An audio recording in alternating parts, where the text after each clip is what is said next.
फील्डवरून आणलेले जे काही सॅम्पल आहेत हे ह्या क्रशरवर आता ह्याचं सगळं ऑथेंटिक सगळं ह्याचा ज्या रेशो हे सगळं काढून जे आहे ते त्याचं डायरेक्ट रिकव्हरी तपासणी केल्या जाते. तर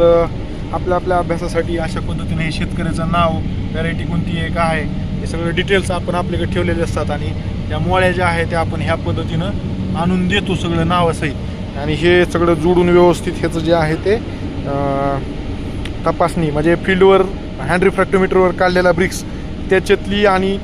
लॅब लेवलला लॅब कंडिशनला अखंड ऊस गाळप करून त्याचं जे काही प्राप्त होणारा ब्रिक्स तर ह्याचं सगळ्याचं जे आहे ते ॲनालिसिस आपल्या अभ्यासासाठी जे आहे ते ह्या पद्धतीनं जे आहे ते केलं जातं आणि त्याच्यावरून मग आपल्याला लक्षात येतं. आता आम्ही हे सगळ्यांनी आता हे शेतकरी दोघं पण आमची टीम पण आहे सगळी टीम हे सगळं तपासणी करून आम्ही त्याचं म्हणजे एक